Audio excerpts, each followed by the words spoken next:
नमस्कार, आदाब। मैं हूं हफ्सा बानो सिद्दीकी और आप देख रहे हैं न्यूज़ MX। केरल में आज सुबह एक चर्च में भीषण ब्लास्ट हुआ।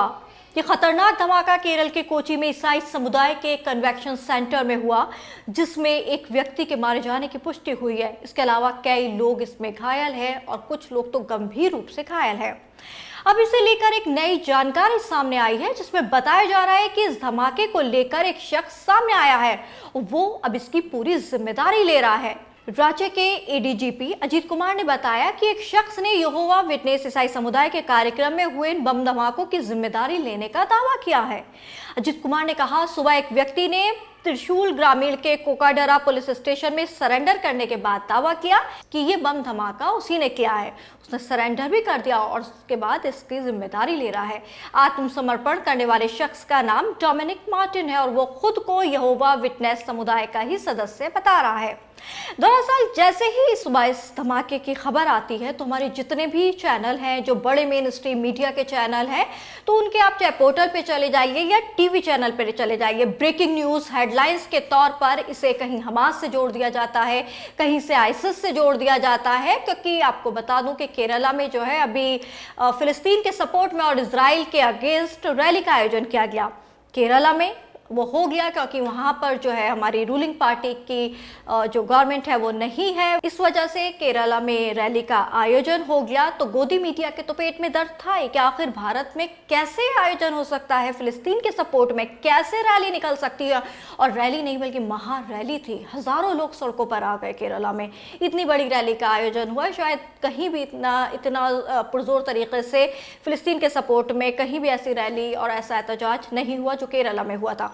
यही वजह है कि बिना किसी इन्वेस्टिगेशन, बिना किसी पुख्ता जानकारी के, कोई इनके पास इंफॉर्मेशन नहीं थी और इसने पूरा गोदी मीडिया ने ठीक रहा इसका सिर हमास और इसी तरीके से फिलिस्तीन के जो लोग थे सपोर्टर, उनके सर फोड़ने की कोशिश करी। अब मैं आपको दिखाती हूँ कि इन टीवी चैनलों ने क्या किया। सबसे पहले आपको मैं दिखाना चाहूँगी आज तक देश का जाना माना हिंदी चैनल, सबसे बड़ा चैनल अगर कहा जाए, जिसे कहा जाता है सो कॉल्ड बड़ा चैनल। तो अब उसमें मैं दिखाती हूँ उन्होंने क्या कहा, जो उन्होंने अपने पोर्टल पे डाला था। खुफिया एजेंसियों ने जारी किया था अलर्ट। उन्होंने लिखा है कि खुफिया एजेंसियों ने इजराइल फिलिस्तीन को लेकर एक महत्वपूर्ण अलर्ट भी जारी किया था, जिसमें जिक्र किया गया था कि भारत में यहूदियों के स्थल आतंकियों के निशाने पर हो सकते हैं। इतना ही नहीं, हाल में दिल्ली पुलिस स्पेशल सेल ने आईसिस के जिन 2 आतंकियों को गिरफ्तार किया, उन्होंने भी मुंबई के चावर्ड हाउस में यहूदियों का एक महत्वपूर्ण स्थल रैकी की थी और वहां के वीडियो विदेशी आतंकियों को भेजे थे। देख सकते हैं आईसिस से इसे जोड़ा गया है और इन्होंने पहले कह दिया कि यहूदी लोग थे, क्योंकि ये चर्च में हुआ है तो इनका मानना था कि ये क्रिश्चियन लोग हैं और जो फिलिस्तीन के सपोर्टर थे उन्हें इन्होंने मुस्लिम बताकर और लड़वाने की और भिड़वाने की कोशिश करी। तो ये आज तक लिख रहा है कि खुफिया एजेंसियों का हवाला देकर इतनी जल्दी कोई खुफिया एजेंसी के पास कैसे बात आ सकती है। कोई धमाका होता है या कुछ भी ऐसा हादसा होता है तो कैसे उसकी इन्वेस्टिगेशन होती है, पुलिस आती है, कुछ उसके बाद देखे जाते हैं वहाँ से कोई सूद के वाले से कि पता करने की कोशिश करते हैं। लेकिन इन्होंने पूरा प्रोपेगेंडे के तहत ये फैला दिया कि इसमें वही जिम्मेदार है। अब आप देखिए दूसरा चैनल आता है इंडिया टीवी का। ये क्या लिखते हैं, मैं इनके पोर्टल नहीं, इनके टीवी पर जो चला है आप अपने टीवी स्क्रीन पर देख सकते हैं। हमास लीडर की स्पीच, अगले दिन बम फटे। और इन्होंने बाकायदा जो हमास के लीडर है उनको भी वीडियो जारी करके दिखा दिया और किस तरीके से उसे पूरा तरीके से अपने फेक प्रोपेगेंडे को हमेशा की तरह से, जो गोदी मीडिया जिस वजह से इनका नाम है, और इन्होंने उसे फैलाने की कोशिश करी और इसे हमास से जोड़ दिया कि हमास लीडर की स्पीच और अगले दिन बम फटे। इसके अलावा इन्होंने लिखा है इजराइल का समर्थन फोड़ दिया बम, और इन्होंने लिखा है मल्लापुरम में हमास लीडर खालिद मशाल की स्पीच, हमास लीडर की स्पीच के अगले दिन कोची में ब्लास्ट। पूरी तरीके से इन्होंने कंफर्म कर दिया कि ये हमास लीडर और ये जो फिलिस्तीन के सपोर्ट में रैली निकली है यही सब इसकी जिम्मेदार है। इन्होंने कंफर्म कर दिया, इनके पास तमाम सबूत एकदम इकट्ठा हो गए और इन्होंने इसको बता दिया कंफर्म करके कि हाँ ऐसे ही हुआ है। अब किसी पुलिस की जरूरत नहीं है, किसी जांच एजेंसी की जरूरत नहीं है, कोई ज़रूरत नहीं है। सबसे ज़्यादा पुख्ता जो अगर जांच कोई कर सकती है तो हमारी वो मीडिया कर सकती है। इनके पास आप चले जाइए, फौरी तौर पे इनके पास हर चीज़ का इल्म होता है, इल्म नजूमी है इनके पास, इन्हें इल्हाम होता है चीज़ों का, लेकिन इन्हें सब कुछ इल्म है।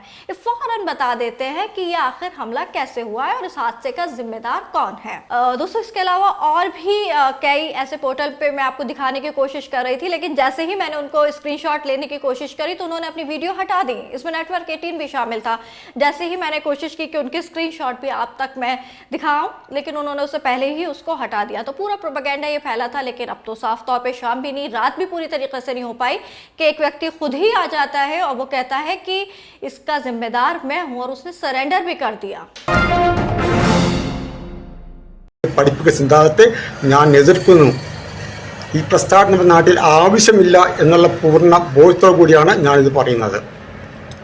രണ്ടാമത്തെ കാര്യം, ഞാൻ ഇപ്പോൾ തന്നെ പോലീസ് സ്റ്റേഷനിൽ പോയിട്ട് സറണ്ടർ ആവുകയാണ്. അന്വേഷിച്ച് വരേണ്ട ആവശ്യമൊന്നുമില്ല. പിന്നെ മൂന്നാമത്തെ കാര്യം പറയുന്നത്, എങ്ങനെയാണ് ഈ ബോംബ് സ്ഫോടനം നടന്നത്, അതിൻ്റെ ഫോർമുല നിങ്ങൾ ടെലികാസ്റ്റ് ചെയ്യരുത്. വളരെ അപകടകരമാണത്. സാധാരണക്കാരൻ്റെ കയ്യിൽ എത്തിപ്പെട്ടാൽ വളരെ അപകടം സംഭവിക്കും. അതുകൊണ്ട് ഒരു കാരണവശാലും ഒരു മീഡിയയും ഒരു സോഷ്യൽ മീഡിയ ഒന്നും തന്നെ എങ്ങനെയാണ് ഈ സ്ഫോടനം നടത്തിയത് അത് ടെലികാസ്റ്റ് ചെയ്യരുത്. അതിൻ്റെ മെത്തേഡ് ടെലികാസ്റ്റ് ചെയ്യരുത്. ഇത്രയും പറഞ്ഞുകൊണ്ട് അവസാനിപ്പിക്കുന്നു. ബാക്കിയെല്ലാം പുറകെ കാണാൻ സാധിക്കും നമുക്ക്. तो ये अब एक इस पहलू में बड़ी खबर आई है कि ये जो भी एक हादसा हुआ है और इसके बाद अजीत कुमार ने कहा कि सभी जांच एजेंसियां मिलकर इस मामले में जांच कर रही हैं और उसके बाद ही इसकी तफ्तीश का पता चल पाएगा। इसके अलावा जो केरल के कांग्रेसी सांसद हैं शशि थरूर, उन्होंने भी इस जो भी ये वाकया हुआ है इस हमले की निंदा की है और उम्मीद की है कि इस तरह का हमला आइंदा ना हो। आपको बता दें कि हमला सुबह 9:40 पर जमा इंटरनेशनल कन्वेंशन सेंटर में हुआ। डीजीपी ने कहा प्राथमिक जांच से पता चला है कि धमाका एक आईडी डिवाइस से किया गया है, मामले की जांच कर रहे हैं। उन्होंने कहा कि मैं अपील करता हूं शांति बनाए रखें और सोशल मीडिया पर किसी तरह की हेट पोस्ट ना डालें। उन्हें भी कहना पड़ गया कि हेट पोस्ट ना डालें। आप अंदाजा लगा सकते हैं कि वो किस हेट पोस्ट की बात कर रहे हैं, कि ही जो गोदी मीडिया की तरफ से चलाया जाता है। इसके बाद ये सोशल मीडिया के जितने भी प्लेटफॉर्म हैं, चाहे फेसबुक हो, यूट्यूब या फिर एक्स जो ट्विटर हुआ करता था, तो तमाम तरीके से और व्हाट्सएप यूनिवर्सिटी में ये एकदम बहुत आग की तरह से फैल जाता है और पूरा ये जो फेक नैरेटिव है वो लोगों में चला जाता है। तो उसी की बात डीजीपी ने कर रहे हैं कि इस तरह की हेट पोस्ट से बचें और हम इस पूरे मामले की जाँच कर रहे हैं। धन्यवाद। और भी तमाम खबरों के लिए बने रहे हमारे साथ और देखते रहिए न्यूज़ MX।